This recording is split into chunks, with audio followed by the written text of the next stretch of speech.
دانیال اسے نفرت بھری نظروں سے دیکھ رہا تھا۔ اکبر نے جیب میں ہاتھ ڈالا اور اپنا والیٹ نکال لیا، پھر اس میں سے ایک کارڈ نکال کر دانیال کی طرف پھینک دیا۔ دانیال نے ایک اچڑتی ہوئی نظر کارڈ پر ڈالی، پھر اکبر کی تصویر دیکھ کر چونک گیا اور بلند آواز میں بولا، کیپٹن ارسلان احمد فرام۔ جی میں اکبر نہیں بلکہ کیپٹن ارسلان ہوں۔ لیکن تم کیپٹن صاحب آپ؟ نہیں دانیال صاحب، ارسلان جلدی سے بولا، میں نے آپ کو ہمیشہ بڑا بھائی سمجھا ہے، مجھے اسی طرح مخاطب کریں جیسے کرتے آئے ہیں۔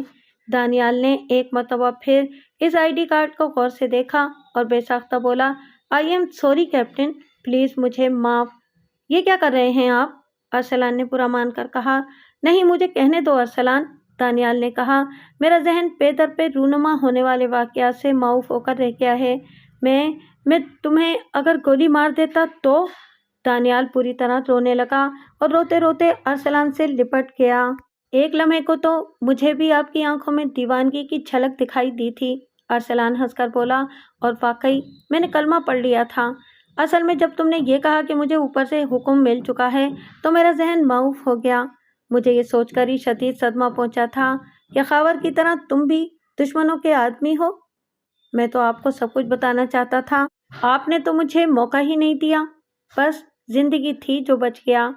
اس کا مطلب ہے کہ تم سے میری ملاقات اتفاقیہ نہیں تھی، دانیال ہنس کر بولا۔ بالکل نہیں، ارسلان نے کہا، جب سنجے کپور اور کانتا ہماری نظروں میں آئے تو ہم لوگ متحرک ہو گئے۔ ہمیں حیرت تھی کہ یہ کیسی ٹاسک فورس ہے جو ہر جائز اور ناجائز کام کرتی ہے اور ملک کا ایک بڑا سیاستدان اس کی پشت پناہی کرتا ہے۔ پہلے ہمارے ایک آدمی نے ناصر صاحب سے ملنے کی کوشش کی، لیکن وہ اس معاملے میں بہت زیادہ محتاط تھے، اس لیے انہوں نے ہمارے آدمی کو زیادہ لفٹ نہیں دی۔ ہمیں یہ تو معلوم تھا کہ ناصر صاحب بہت ذہین، نڈر اور محب وطن ہیں، لیکن یہ معلوم نہیں تھا کہ وہ خود سنجے کپور اور کانتا کے بارے میں کیا سوچتے ہیں۔ پھر آپ ہماری نظروں میں آئے، میں نے ایک منصوبے کے تحت آپ سے ملاقات کی، پھر 2-3 ملاقاتوں کے بعد میں نے آپ سے کہا کہ میں بہت ضرورت مند ہوں، مجھے کہیں جاب دلا سکتے ہیں تو دلا دیں۔ ہمارا خیال تھا کہ آپ مجھے بھی اپنی سو کالڈ ٹاسک فورس میں شمولیت کی دعوت دیں گے، لیکن آپ تو کچھ اور ہی سوچ رہے تھے۔ آپ نے اپنے طور پر مجھے جاب آفر کر دی۔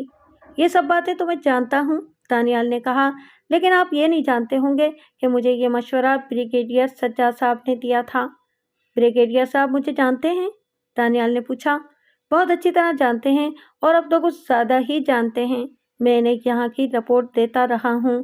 پھر وہ ہنس کر بولا، چلیے میں آپ کو بریگیڈیئر صاحب سے ملواتا ہوں، آپ انہیں سے ڈسکس کیجیے گا کہ اب کیا کرنا ہے۔ آپ مجھ سے پوچھ رہے تھے نا کہ خفیہ ایجنسی میں میرا کوئی جاننے والا ہے؟ اچھا میں ذرا فریش ہو جاؤں، دانیال نے کہا، تم اس وقت تک بہت اچھی سی کافی بنا کر رکھو۔ بریگیڈیئر سجاد دراز قد اور ورزشی جسم کے مالک تھے، ان کے چہرے پر بڑی بڑی آنکھیں بہت زیادہ پرکشش لگتی تھیں۔ وہ دانیال سے تفصیل سن چکے تھے۔ دانیال خاموش ہوا تو وہ بولے، ملک یاسین سے تو بعد میں نپٹا جائے گا، پہلے تو ہمیں شہر کو خون رنگ ہونے سے روکنا ہے۔ آپ نے جن اسکولوں کا نام لیا ہے ہم نے وہاں کام شروع کر دیا ہے، اور انشاءاللہ شام تک معلوم کر لیں گے کہ ان لوگوں کا ٹارگٹ کون سا اسکول ہے۔ میں شام تک خود بھی وہاں جا رہا ہوں۔ سر اگر آپ کی اجازت ہو تو میں بھی چلوں، دانیال نے کہا۔ اس کی بات سن کر بریگیڈیئر صاحب مسکرائے اور بولے، دانیال صاحب وہ آپ کا شہر ہے، آپ مجھ سے اجازت کیوں مانگ رہے ہیں؟ سر میرا مطلب ہے کہ میں بھی اس آپریشن میں آپ کے ساتھ رہوں۔ بریگیڈیئر صاحب کچھ دیر سوچتے رہے اور پھر بولے، آپ ان اسکولوں تک تو نہیں جائیں گے، میرا مطلب ہے کہ فی الحال کیونکہ آپ کی اس نام نہاد ٹاسک فورس کے افسران ادنا و اعلیٰ سبھی آپ کو پہچانتے ہیں، آپ کی موجودگی سے انہیں فوراً اطلاع مل جائے گی کہ ہم ان کے ٹارگٹ تک پہنچ گئے ہیں، وہ فوری طور پر اپنا پلان تبدیل بھی کر سکتے ہیں۔ اسی وقت ایک باورچی سپاہی کمرے میں داخل ہوا، بریگیڈیئر صاحب کو زوردار سیلوٹ کیا اور بولا، سر کیپٹن طارق کی رپورٹ۔ بریگیڈیئر صاحب نے سر ہلایا تو سپاہی 2 قدم پیچھے ہٹا، پھر زوردار انداز میں سیلوٹ کیا اور اباؤٹ ٹرن کے انداز میں گھوم کر لیفٹ رائٹ کرتا ہوا وہاں سے چلا گیا۔ بریگیڈیئر صاحب نے اس کی لائی ہوئی فائل پر سرسری سی نظر ڈالی، پھر چونک کر اسے غور سے پڑھنے لگے اور ارسلان سے بولے، کیپٹن طارق کی رپورٹ یہ ہے کہ دہشت گردوں کا ایک گروپ بلوچستان کے راستے پاکستان میں داخل ہوا ہے۔ پھر وہ خود کلامی کے انداز میں بولے، ان لوگوں کو بہت ڈھیل دے دی گئی ہے، اب مزید ڈھیل کی گنجائش نہیں ہے، انہوں نے ریسیور اٹھا کر کوئی نمبر ڈائل کیا اور بولے، جمیل، KSK کی کیا خبر ہے؟ اچھا، کب؟ اوکے، KSK کراچی روانہ ہو چکے ہیں، بریگیڈیئر صاحب بولے۔ KSK؟ دانیال نے الجھ کر پوچھا۔ ارسلان مسکرایا اور بولا کہ کانتا کے لیے اور SK سنجے کپور کے لیے۔ دانیال چونک کر بولا، اس کا مطلب ہے کہ ناصر کا اندازہ درست تھا، وہ لوگ کراچی ہی کو ٹارگٹ کرنا چاہتے ہیں۔ اس کا مطلب ہے کہ مجھے بھی فوری طور پر نکلنا ہوگا، بریگیڈیئر صاحب نے کہا۔ دانیال صاحب، اگر آپ کو بھی میرے ساتھ چلنا ہے تو تیاری کر کے آ جائیں۔ مجھے کیا تیاری کرنا ہے سر؟ دانیال نے کہا، لیپ ٹاپ میرے پاس ہے اور فلائٹ پر گنز لے جا نہیں سکتا۔ گنز اگر لائسنس والی ہوں تو لے جا سکتے ہیں۔ بریگیڈیئر صاحب مسکرائے۔ میرے پاس تو ان کا لائسنس نہیں ہے، دانیال نے کہا۔ نہیں ہے تو ابھی آدھے گھنٹے میں ہی بن جائے گا۔ پھر وہ ارسلان سے مخاطب ہوئے، کیپٹن، مسٹر دانیال کو ریکریشن روم میں بٹھاؤ، اس وقت تک میں ان کی گنز کا لائسنس بنوا لوں اور کچھ ضروری ٹیلی فون کالز کر لوں، اور ہاں، تم بھی میرے ساتھ جا رہے ہو؟ اوکے سر، ارسلان نے فوجیوں والے مخصوص انداز میں کہا، میں بالکل تیار ہوں۔ وہ دانیال کو لے کر بریگیڈیئر صاحب کے آفس سے باہر آ گیا اور وہ دونوں ریکریشن روم میں جا کر بیٹھ گئے۔ ارسلان نے ویٹر سے چائے منگوا لی اور دانیال سے کہا، دانیال صاحب، کچھ کھانا ہو تو منگوا لیں کیونکہ فلائٹ پر ہمیں کھانا نہیں ملے گا۔ دانیال مسکرایا، کون سی دنوں یا ہفتوں کی فلائٹ ہے؟ مشکل سے 2 گھنٹے تو لگیں گے۔ 2 گھنٹے؟ ارسلان مسکرایا، اس خصوصی فلائٹ میں مشکل سے 1 گھنٹہ لگے گا۔ وہ لوگ کراچی پہنچے تو دوپہر کا 1 بجا تھا۔ دانیال نے سوچا کہ اپنے اپارٹمنٹ پر چلا جائے، لیکن بریگیڈیئر صاحب نے اس بات کی سختی سے مخالفت کی اور بولے، وہ KSK اور ان کے آدمی تمہاری بو سونگھتے پھر رہے ہیں، مشن مکمل ہونے تک تم ہمارے ساتھ رہو گے۔ وہ لوگ اس وقت ملیر کینٹ کے ایک بنگلے میں بیٹھے ہوئے تھے۔ یہاں بھی ان کے سامنے کئی ٹیلی فون سیٹ رکھے تھے، اس کے علاوہ 2 سیل فون بھی وہاں موجود تھے۔ انہوں نے ٹیلی فون پر کسی میجر خرم کو بلایا۔ چند منٹ بعد ایک چاقو چوبند جوان ان کے سامنے تن کر کھڑا ہو گیا۔ میجر خرم، KSK کیس میں تم مجھے اسسٹ کر رہے ہو؟ یس سر، میجر خرم بولا، یہ دانیال صاحب ہیں، یہ تمہارے ساتھ رہیں گے۔ اوکے سر، میجر خرم نے کہا اور پھر مجھ سے بولا، آئیے سر۔ دانیال تلخ انداز میں مسکرایا، میں اور سر، مجھے اتنی عزت نہ دیں، دانیال نے کہا، میں تو معمولی سا ایک دہشت گرد ہوں۔ آپ دہشت گرد سے زیادہ وحشت گرد ہیں، بریگیڈیئر صاحب مسکرا کر بولے، یہ آپ کے اندر کی وحشت ہی تو ہے جس کی وجہ سے آج ہم اس قابل ہیں کہ ملک دشمنوں کے خلاف ایک بڑا آپریشن کر سکیں۔ وحشت گرد؟ دانیال ہنس کر بولا، یو آر رائٹ سر، میں واقعی وحشت گرد ہوں۔ شام تک آرمی والے ان 5 اسکولوں کے چوکیداروں اور چپراسیوں کو وہاں لے آئے۔ بریگیڈیئر صاحب نے ملیر کینٹ ہی کے ایک بنگلے کو اپنا ہیڈ آفس بنا لیا تھا۔ کوئی بھی ڈکیتی یا بڑی کارروائی وہاں کے ملازمین کے ساتھ مل کر ہی کی جاتی ہے، ارسلان نے کہا۔ 1 گھنٹے بعد رپورٹ ملی کہ ایک بڑے اسکول کے سیکورٹی گارڈ نے اپنا جرم قبول کر لیا ہے۔ اسے 1 لاکھ روپے نقد اور ایک ٹیکسی کا لالچ دیا گیا تھا۔ میجر خرم نے اس شرط پر اسے معاف کر دیا کہ وہ اپنی زبان بند رکھے گا اور معمول کے مطابق ڈیوٹی پر جائے گا۔ خرم نے اس کی بیوی اور 2 بچوں کو ضمانت کے طور پر بنگلے پر رکھ لیا۔ ابھی دہشت گردوں کے آپریشن میں 2 دن تھے۔ دوسرے دن اچانک کانتا اور سنجے آرمی کے ہتھے چڑھ گئے۔ اس کے ساتھ ہی آرمی نے ملک یاسین کو بھی اٹھا لیا، لیکن پریس کو ان گرفتاریوں کی کوئی خبر نہیں دی گئی۔ میڈیا کو بعد میں بریف کرنے کا پلان طے پا گیا تھا۔ پورا دن کراچی، لاہور اور کوئٹہ سے کانتا کے آدمیوں کی گرفتاریاں ہوتی رہیں۔ اس دن دانیال کو احساس ہوا کہ آرمی کو اگر فری ہینڈ دیا جائے تو وہ جرم کو جڑ سے اکھاڑ پھینک سکتی ہے۔ اسکول بچوں کی آوازوں سے گونج رہا تھا۔ دانیال وہیں ایک جگہ اسکول کے چپراسی کے روپ میں بیٹھا تھا۔ اسے اپنا بچپن یاد آ رہا تھا، وہی شور و غل کی آوازیں، وہی ٹیچرز کی ڈانٹ اور پیریڈ کے گھنٹے کی ٹن ٹن۔ وہ بظاہر کھیل کا میدان صاف کر رہا تھا، لیکن اس کی نظریں گھڑی پر تھیں۔ اس نے ڈھیلا ڈھالا شلوار سوٹ پہن رکھا تھا، سر پر ٹوپی تھی اور آنکھوں پر نظر کا چشمہ۔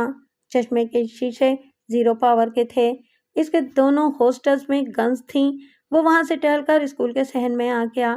میجر خرم، کیپٹن ارسلان اور ان کے لوگ اسکول میں مختلف جگہ مورچہ بند تھے۔ بریگیڈیئر صاحب پرنسپل کے کمرے میں موجود تھے۔ صرف اسکول کی پرنسپل کو اعتماد میں لیا گیا تھا۔ اچانک گیٹ کی طرف سے فائر کی آواز سنائی دی۔ پھر 2 آدمی اندھا دھند فائرنگ کرتے ہوئے اندر آ گئے اور انہوں نے دروازہ پورا کھول دیا۔ فوراً ہی 10-12 مزید اسلحہ بردار اندر داخل ہو گئے۔ ان لوگوں نے اب تک ہوائی فائرنگ کی تھی۔ دانیال کے اعصاب کشیدہ ہو گئے۔ مضطرب ہو کر اس کے ہاتھ بار بار اپنی گنز کی طرف جا رہے تھے، لیکن ابھی تک میجر خرم کی طرف سے انہیں ایکشن لینے کا حکم نہیں ملا تھا۔ پھر وہ لوگ 3-3 کی ٹکڑیوں میں بٹ کر اسکول کے گراؤنڈ میں داخل ہو گئے۔ ان کی خونی شکلیں دیکھ کر بچے تو بچے، ٹیچرز بھی بوکھلا گئیں۔ اسی وقت میگا فون پر میجر خرم کی آواز گونجی، ایکشن! آواز کے ساتھ ہی ہر کلاس روم کا دروازہ بند ہو گیا اور ذرا سی دیر میں سناٹا چھا گیا۔ حملہ آور بوکھلا کر ارد گرد دیکھنے لگے۔ دانیال بھی ایک کیاری کی آڑ میں زمین پر لیٹا ہوا تھا۔ اچانک میجر خرم کی آواز گونجی، فائر! فوراً ہی کئی رائفلیں شعلے اگلنے لگیں۔ بہت سے حملہ آور پہلے ہی حلے میں مارے گئے۔ بچ جانے والے برآمدے میں ایک طرف سمٹ گئے اور سنبھل کر جوابی فائر کرنے لگے۔ قوم کے محافظ انہیں تاک تاک کر مار رہے تھے۔ اچانک 2 حملہ آور ایک بند دروازے کی طرف دوڑے اور اسے ایک ہی جھٹکے میں گرا دیا۔ اندر نرسری کے بہت چھوٹے بچے تھے۔ وہ سہم کر رونے لگے۔ دانیال کے جسم پر چوٹیاں سی رینگنے لگیں۔ اس نے اپنی جگہ سے جست لگائی اور پلک جھپکتے میں برآمدے میں پہنچ گیا۔ جوش میں اسے یہ بھی خیال نہ رہا کہ برآمدے میں بھی کئی حملہ آور موجود ہیں۔ برآمدے میں پہنچتے پہنچتے اس نے دونوں ریوالور نکال لیے تھے۔ برآمدے میں موجود ایک حملہ آور نے اسے نشانہ بنانے کی کوشش کی، لیکن کامیاب نہ ہو سکا۔ دانیال سرعت سے زمین پر گر گیا تھا۔ لیٹے ہی لیٹے اس کے ریوالور نے 2 حملہ آوروں کو جہنم رسید کر دیا۔ اسے بچوں کا خیال آیا تو وہ پھر اٹھ کر کمرے کی طرف بھاگا۔ اس مرتبہ حملہ آور نے اپنا کام کر دیا۔ اس پر کلاشنکوف کا پورا بسٹ مار دیا۔ دانیال پر وقت ایک طرف جھک گیا۔ اس کے باوجود کئی گولیاں اس کی پسلیوں، دائیں ہاتھ اور دائیں پاؤں میں لگیں۔ اس کے جسم سے خون بہنے لگا۔ وہ لڑکھڑا کر گرا۔ جسم کے دائیں حصے میں گویا انگارے سے دہک رہے تھے۔ اسے پھر بچوں کا خیال آیا اور وہ اپنے زخموں کی پرواہ کیے بغیر پھر دوڑتا ہوا کلاس روم کی طرف بڑھا۔ اس کا ایک ہاتھ زخمی تھا، لیکن ریوالور اب بھی اس کے ہاتھ میں تھا۔ اندر کھڑے ہوئے حملہ آور حیرت سے اس جنونی آدمی کو دیکھ رہے تھے جو زخمی ہونے کے باوجود دوڑا چلا آ رہا تھا۔ ان کی حیرانی ہی ان کی موت بن گئی۔ دانیال نے بیک وقت 2 فائر کیے اور دونوں حملہ آوروں کی کھوپڑیاں بکھر گئیں۔ پیچھے سے کسی نے ایک بسٹ اور مارا جو دانیال کی کمر اور نچلے حصے پر لگا۔ وہ پھر لڑکھڑا کر گر پڑا۔ فوراً ہی کئی رائفلیں گرجیں، انسانی چیخیں گونجیں اور سکوت چھا گیا۔ دانیال کے جسم سے پانی کی طرح خون بہہ رہا تھا۔ کلاس روم کے بچے اس کے ارد گرد جمع ہو گئے تھے۔ پھر بھاگتے ہوئے قدموں کی آوازیں سنائی دیں اور ارسلان اور میجر خرم وہاں پہنچ گئے۔ دانیال کی آنکھوں کے سامنے اندھیرا چھا رہا تھا۔ اس نے اپنے نزدیک بیٹھے ہوئے ایک بچے کے سر پر ہاتھ پھیرتے ہوئے کہا، اللہ تمہیں ہمیشہ آباد رکھے۔ اسے اطمینان تھا کہ نہ صرف دہشت گردوں کا پلان ناکام ہو گیا بلکہ وہ سب مارے بھی گئے۔ ملک یاسین سمیت تمام غیر ملکی دہشت گرد عسکری تحویل میں تھے۔ دانیال نے ایک نظر ارسلان پر ڈالی جو اس پر جھکا ہوا کچھ کہہ رہا تھا، لیکن اب دانیال کو کچھ سنائی نہیں دے رہا تھا۔ اس نے ارسلان کو دیکھ کر مسکرانے کی کوشش کی، پھر آہستہ سے کلمہ پڑھا اور سر زمین پر ڈال دیا۔ ارسلان اس پر جھکا بلک بلک کر رونے لگا۔ بریگیڈیئر سجاد نے اپنی ٹوپی اتار کر اس کے سامنے سر خم کیا اور پیچھے ہٹ گیا۔